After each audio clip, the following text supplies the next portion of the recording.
For those that don't know me, my name is Gabrielle O'Brien and my pronouns are she and her. I am the Senior Project Officer at ADSET, and I'm very happy to welcome Dr. Jackie Tinkler to do her presentation on UDL for online students with mental health conditions. This session is being recorded, so please turn off your camera and mic for the session, if you please, and make sure that you're on mute. Use the Q&A function to pose any questions and ensure your surrounding environment is quiet. Don't forget to tag us in socials with hashtag UDL Symposium 2023. Captioning for this session, you just press the CC button on the bottom of your screen, and we will also have captions available via browser, and that will be put into the chat box now. So over to you, Jackie.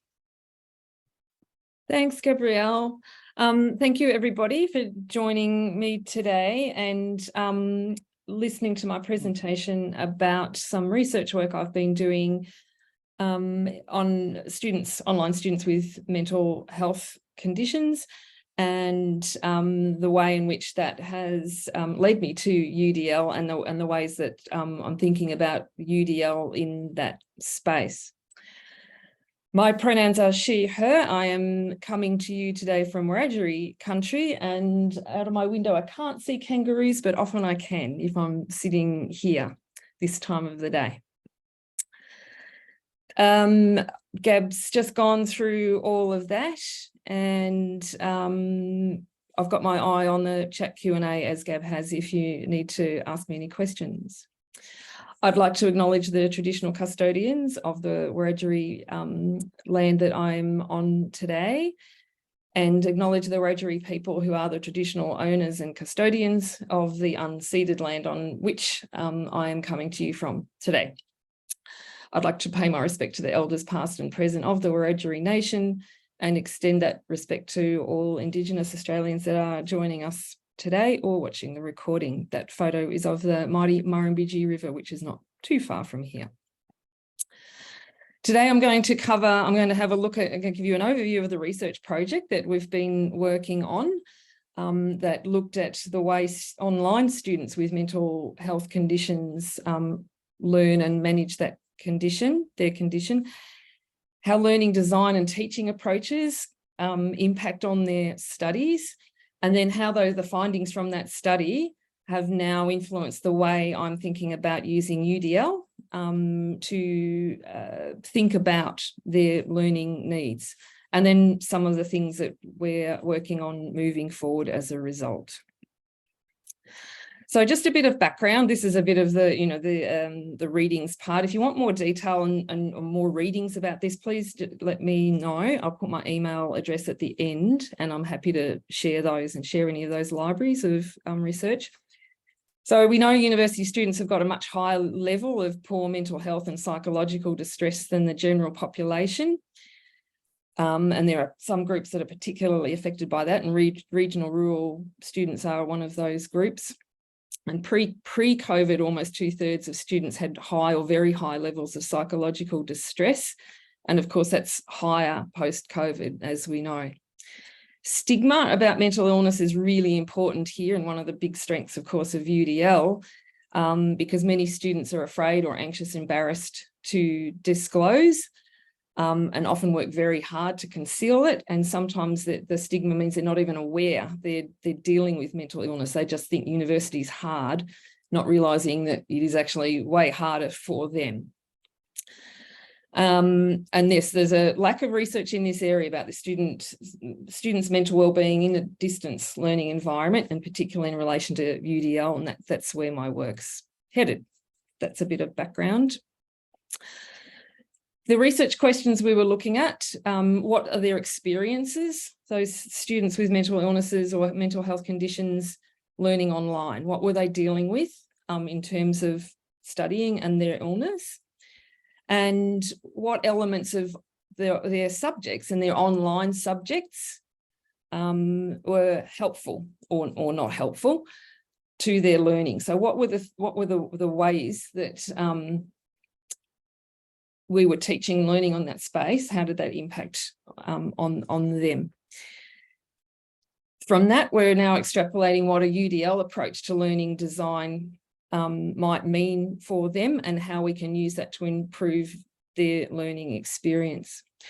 We looked at online students particularly because I only teach online these days, but Charles Sturt University have a lot of online students. We're a regional rural university, and we don't see them. Their mental illness is often a very invisible disability or condition anyway, but online you might not ever see them at all. So we're particularly interested.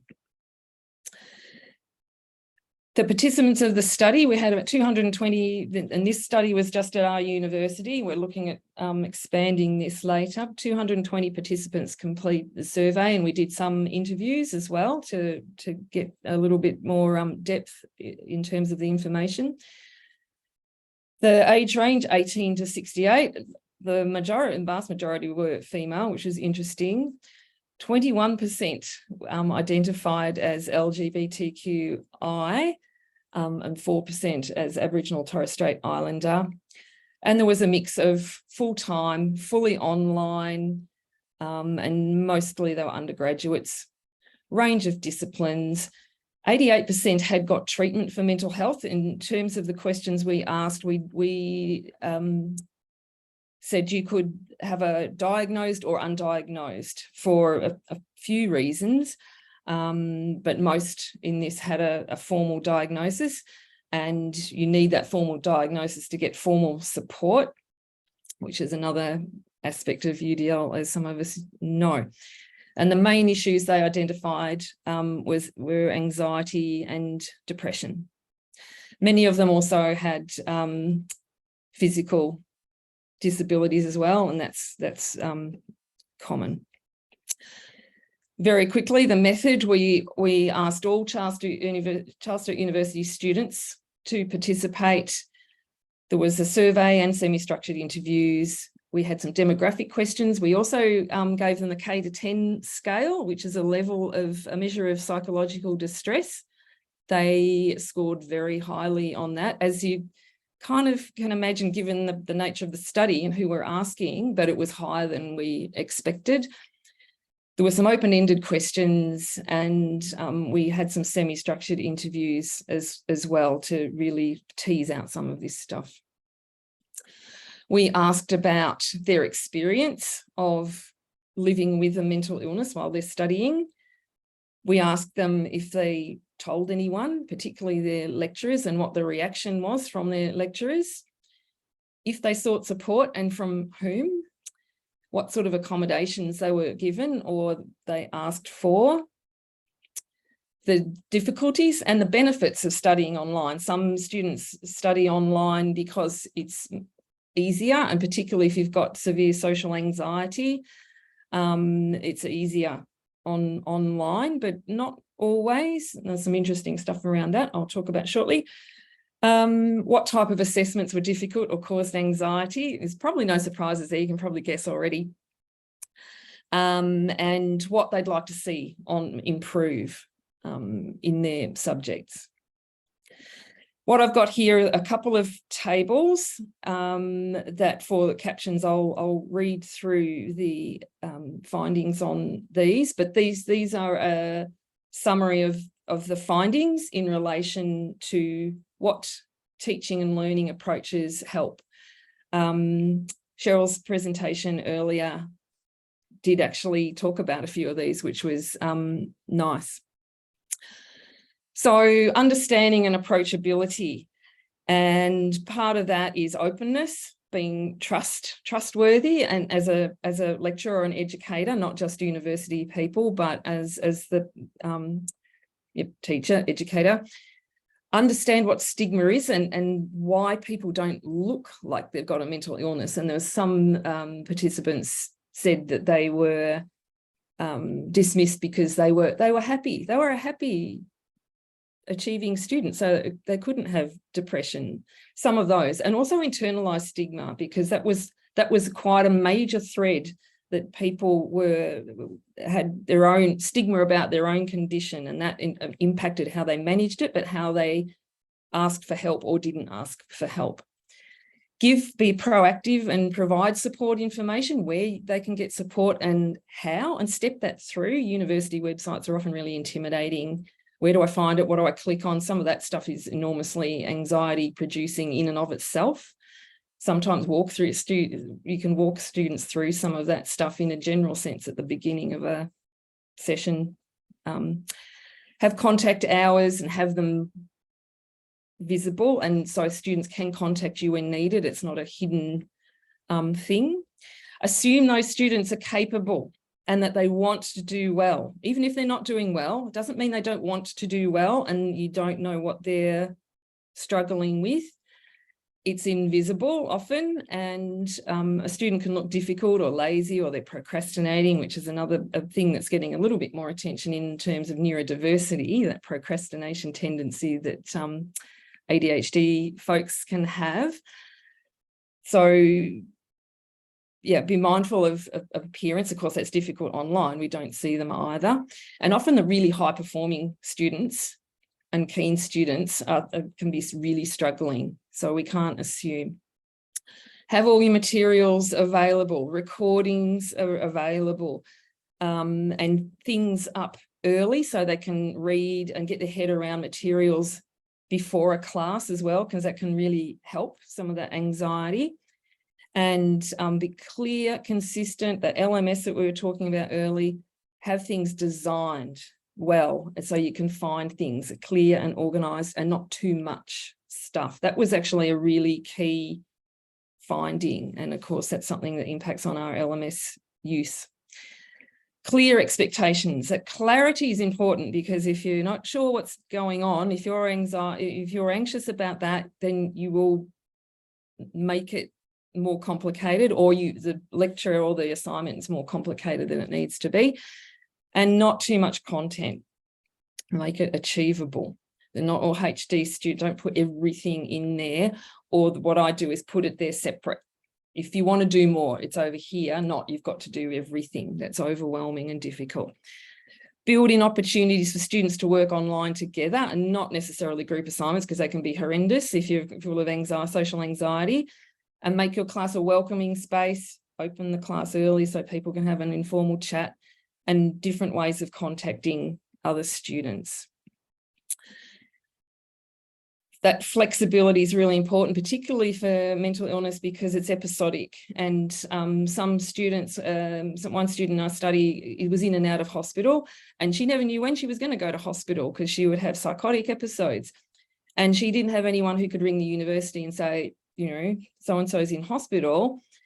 And so she'd have to come back after that and have to then navigate systems and processes to then be able to apply for special consideration, and all of this extra work that they have to do. Extensions are really important. And I know some people get very, they've got to have it in on time, because no, they don't. I'll fight you on that one. Accommodate the needs for enough time, because what to someone without this sort of disability might, take a week, might take them several weeks. They're working just as hard. Achievement options, make it achievable. And then if they want extra, then they can do extra, but don't set everything at a really high level. Assessments, formative assessments, really important. Some of my anxious students are checkers. They check, is this right? Is this right? Is this right? Provide opportunities where they can check and can get that feedback. Alternative assessments, this is the UDL part of that. E-portfolios are good because you can chunk work, you can put different sorts of tasks in those. There's different ways of them being able to show what they're achieving. Exams and essays, I said, are the stressful things, particularly exams, but you can design exams with UDL in mind as well and scaffold that. Promote those student support services. As I mentioned, on the front page of my subjects, I have where you can contact and who and how up front, so that they know, and I flag that and talk about students if you've got these sorts of disabilities. And I mentioned mental health in there because it's often not spoken about still. And often students will say, thank you for mentioning it. it's just not even talked about. Even that shows that you're open and understand that sort of the sort of things that students are bringing to class. Reaching out is very hard for students if they're having a bad time with their mental health. That's the hardest time. When they need it, it's the hardest for them to actually reach out. So you can be proactive in that space.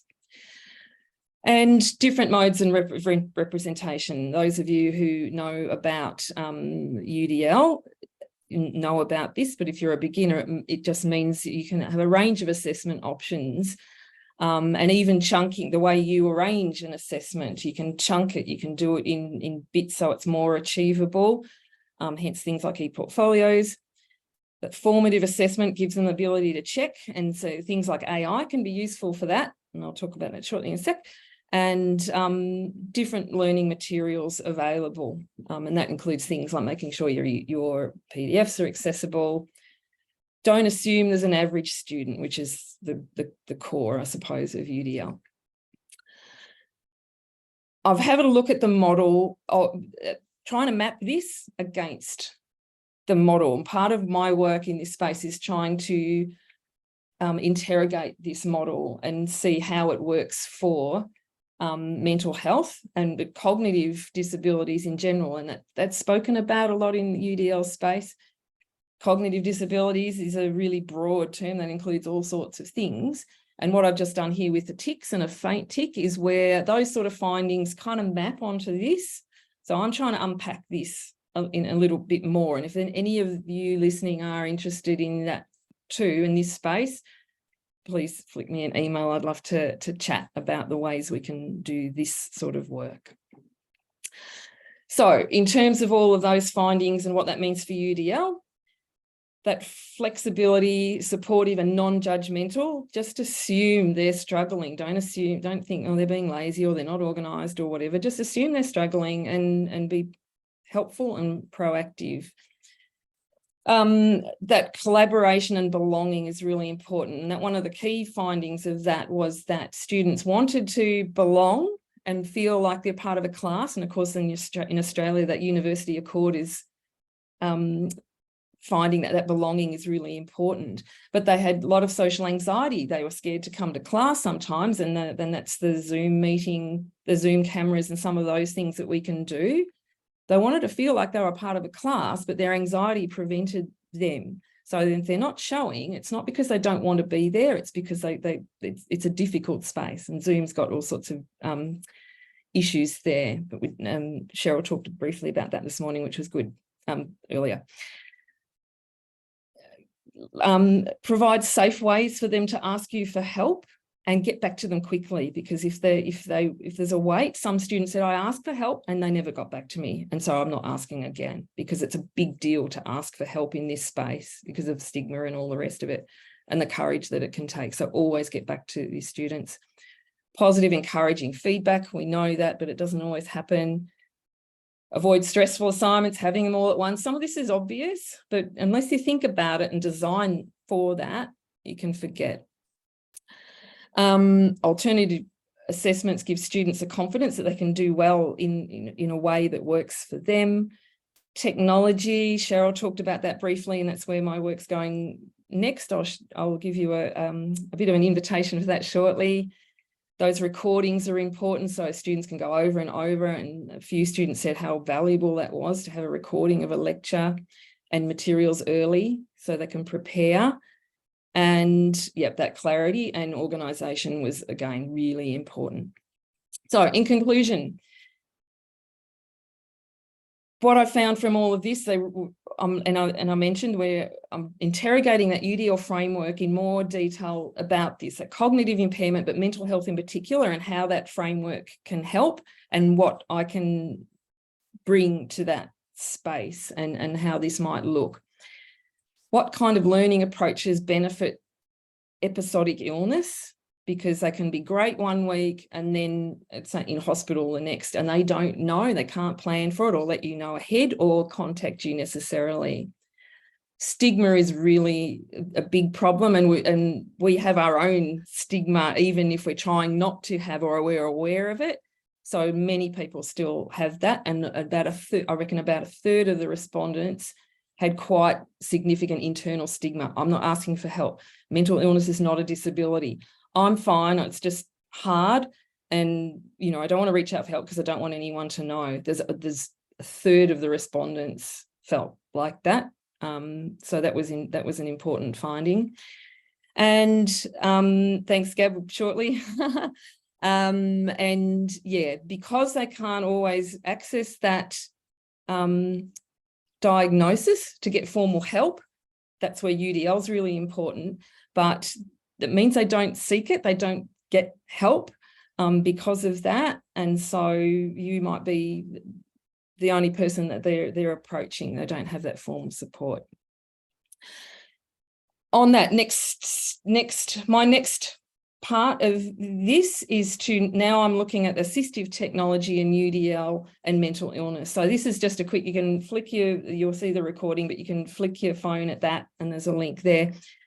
If you'd like to complete our survey, and if you're an accessibility or disability support officer or a manager, because now I'm looking at how the technology can help students, online students with mental health issues. The online learning is about technology. We take a lot of it for granted and we don't think about it. So I'm trying to figure out what kind of tools, approaches with technology might help. Okay, there's the QR code again if you are interested, but I'm happy to take any questions. Yeah, we got about 4 minutes for questions. Anybody got a burning question for Jackie? There's nothing in Q&A I can see. I'm just going to have a quick look at the chat. No, I think thanks, Kathy. I think people might put their hands up. Oh, okay. Yep. They were too shy to put it in Q&A. I wonder if I have to take everybody off mute though. Hold on. I'm just looking over the comments to see if I can expand on any. Yep, thanks, Gab, for the contact. Whole team just. Oh no, there's a Q&A. How do you get the whole team to stagger assessments?